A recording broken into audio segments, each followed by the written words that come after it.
Supergirl Episode 4, Livewire. Now, before I get into this review, I have to mention that this episode is actually being played out of order, and you guys may have noticed that where things were a little bit weird, like the beginning of the episode, there's just a monster, inside of the base. The stuff with Jimmy where he's back with his ex-fiance, which I guess at this point kind of doesn't matter if I spoil that, because I don't know how we're going to end up getting the episode, but they played it out of order because of the attacks in Paris, and the episode that was initially planned did focus on terrorist attacks, so they decided to skip over that episode and play this one, which of course was the Thanksgiving episode, which I'm assuming was going to play Monday. Like, I know a lot of shows aren't playing next week, of course, because it's going to be like Thanksgiving week, and most shows don't.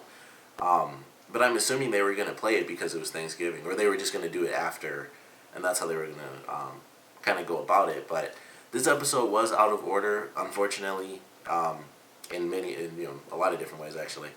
But it was still a fun episode. I don't know. I mean, it can't be too important considering they skipped over, and instead of doing a rerun. I don't know, I couldn't think of that. But instead of doing a rerun, they did decide to go with this, which personally I would have preferred if they didn't go with, or if they did go with a rerun, because I would have rather seen them in order just to get kind of, I mean, it's not going to be that big of a deal, honestly. It's the relationship portion of the episode. But I still would have loved to have seen what happened in that last one. And the fact that they had a monster in the camp kind of meant, that was kind of a big deal, because it's like, okay, whatever happened, she defeated the monster, but they captured it. So that would have been kind of a big deal. So I would have preferred a rerun, to be completely honest.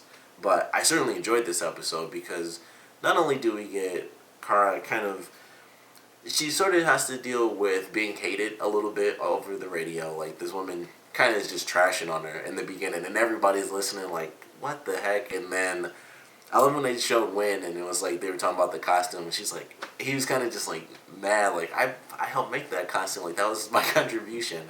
So she kind of has to listen to that crap in the beginning, and then that girl gets demoted to traffic by Kat, because it's like, I'm the one who made Supergirl. It's like, I had the exclusives, I made the name and everything, that is my thing. You gotta back off Supergirl, and you know what? Now you're just doing traffic. So it led to some really interesting stuff. It actually led to some really good moments between Kat and Kara, because she tells her about her parents and everything, and Kat's kind of like, you know a lot about me, but I pretty much know nothing about you. So it gave them a bit of a connection. And once again, because of that connection, I was honestly wondering, like, is she gonna get caught? Like, is Kat gonna figure out that Kara's actually Supergirl in this episode? But it still doesn't work. Or it still doesn't happen. I shouldn't say it doesn't work, but it doesn't happen. And we still get a really awesome villain for this one. We get, first off, it's very superhero-like, where it's like, oh, the hero saved me, and then she got struck by lightning, and that sort of energy channeled through her into this woman whose name, of course, I totally don't care to remember. I'm doing this like super freaking late, so I really don't remember this woman's name. But of course, the power like channels through her through a lightning bolt, and somehow that messes with her DNA and it transfers to this woman, turns her hair all silver and everything, and she gets lightning powers. And I liked her as a villain, to be totally honest. I thought it was kind of cool how she was going after Kat. I love the way they showed her powers were really freaking cool to me, because they had it where, like, this was towards the end fight when Kara like came in and she was helping Kat, and she pushed the girl up against a light post, and she basically like turned into lightning. Like, she got that power super quick. Like, as soon as she woke up, she killed the first guy, and then she basically flew into like one of the light bulbs and was full on energy. And normally when that happens, I kind of see that as like a high level sort of power, if you have like lightning powers and stuff. So her having that from the beginning, I thought was really cool, because visually, just the way, even without going in and out of stuff, just the way she would like kind of turn into lightning, or it was like just phasing into lightning, I thought that looked really, really sweet. So she's moving super fast. Visually it looked cool. She's hopping over everything. She's like going into stuff as lightning. When she was like all of Kat's TVs as like one giant image, that was pretty cool too. And she's very quick, very hard to capture, and it was just really fun to watch Kara have to deal with this enemy who's insanely powerful, and she was about to beat her at the end. Like, she's just like a lightning storm just coming straight down on her back. But of course, Kara kind of pulls it together. She uses her super hearing, pulls that pipe out of the ground, and takes her down. Which I knew was going to be the answer, because like anyone with lightning powers, just splash them with some water, you're pretty much good to go. So I was kind of surprised that it wasn't a plan. It was ultimately just like, oh, there's water running under here, boom, and that's the answer. It wasn't like lightning powers plus water equals I win. It was not a plan whatsoever. It just happened. So I was kind of surprised that no one thought of that, but it was still awesome to see her fight this person, and kind of the connection, like I said, that it created between Kara and Kat was pretty cool. It was fairly minor for this episode, but it was definitely pretty important, and it was just one of the relationships in this episode, because basically the other half of the episode was the Thanksgiving thing, which ended up being super important. This wasn't just like most holiday episodes are kind of like nothing, but this was like really important, and maybe that's why they didn't skip it, because they probably aren't gonna be doing an episode this week, and of course everything's coming up on like its mid-season finale. So it was like, all right, that episode that they did skip over probably was only about like Kara dealing with her feelings for Jimmy, and Jimmy getting back with his fiance. And I don't know if they're gonna get married again or any of that stuff, but they're together, and that's pretty much the whole thing.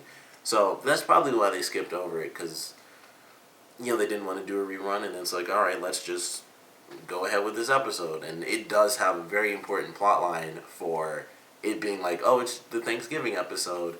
The stuff about their father, which I'll start off by saying this, it did make me a little mad that they officially said that Dean Cain was dead, because as soon as they started talking about him, and it was like, okay, well, their mother came to visit, there could be any number of reasons why their father couldn't.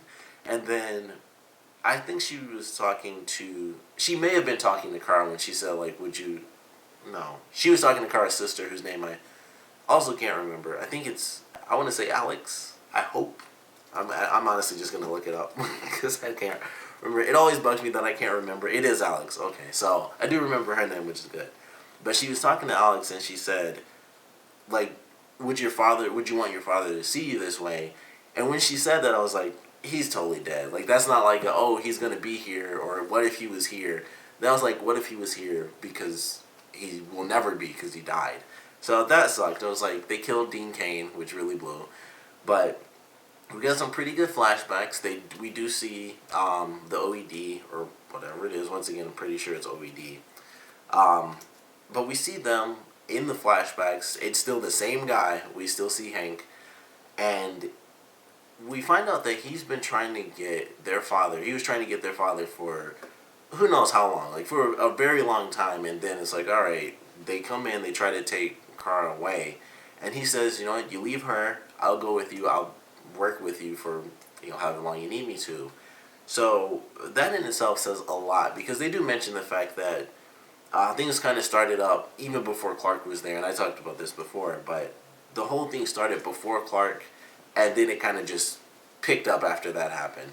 And so we have this guy who, he was just like a doctor. He was just like some scientist or whatever, but they were looking for him. They were trying to get him to work for them for a very long time, and he agrees, and then he dies in a helicopter crash or plane crash.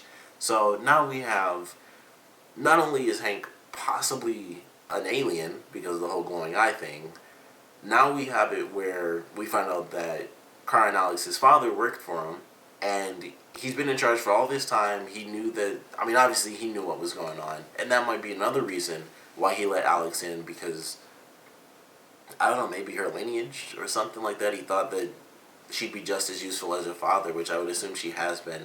Maybe not as much, because the science component, especially considering that was, like 12 years before the current time, probably meant a whole lot more, just knowing the science and the biology of all the aliens and everything like that. But I don't really know what to expect. Now they have to figure out how their father died. I just don't even know what to really think of it, but that was a great little ending, and it's like, he ended up working for them, and he died working for them doing something, and, their mother, of course, believes, like, he didn't die in some little crash. Something crazy happened, And maybe he's not dead. Maybe he's in the Phantom Zone. That's honestly, if someone's not dead, all I can think of is they're either in the Phantom Zone or they were like turned evil / had their memory wiped, and that's why he never came back. So those are always my two things because it's television, especially considering once it's in like the super sort of universe, it's like, all right, they aren't talking about these people from the DC universe. It's Supergirl and Superman. You're gonna go Phantom Zone as one of your options for people just up and disappearing. So that's kind of what I'm going with.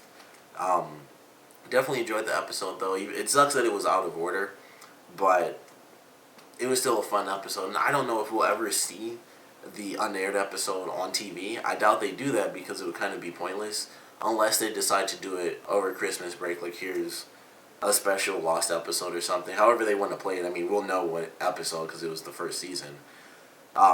But if they don't do that, then we won't get to see this episode until it's on like the Blu-ray and everything, which kind of sucks because I'd love to see the episode, but I know I'm not going to get the show. So that's kind of like the most unfortunate thing about it, is like it may not even remotely air because it's already played out of order. So now it's like they're just going to continue on, and even over during Christmas and everything, they won't play it because it's like, well, no one's going to watch this brand new episode of Supergirl when it's around Christmas time. At least people think that. I personally, I think we all can tell that there's always going to be a lot of people watching, but of course they don't want anyone to not watch, so that's why they don't play stuff during the holidays. But we'll see how it plays out. I don't know if we'll get the episode until the Blu-ray, which I think we will personally, because like I said, it's already out of order. They aren't going to skip over something else to go back an episode and do it in reverse order and then jump back to where we're supposed to be, which means they would still have to skip on some episode. So unfortunately, I think this is just how it's going to be, and they couldn't do a rerun for whatever reason. They weren't given the extra week for the time slot, I guess. But enjoyed the episode, of course. Want to know what you guys thought about it, so please comment below. Let me know your favorite parts, your least favorite parts, and of course, with this whole mystery being brought up by the end of this episode, I want to know what you guys think. Is he in the Phantom Zone? Is he actually dead? I mean, if he's really dead, we all know it's just some experiment. That would kind of be lackluster, to be totally honest. Like, oh, he actually died doing this instead of a plane crash. It's like, well, he's dead, and you guys, work on aliens. Obviously, that's how he died. So, if that's the case, that would really suck. Admittedly, that would be kind of crappy writing instead of having like this big mystery, and then it's like, oh, we were working on researching this alien and the alien killed him. That would be dumb. So there's some big answer to it, and I want to know your speculations for it. So please comment below, let me know, and thanks for watching.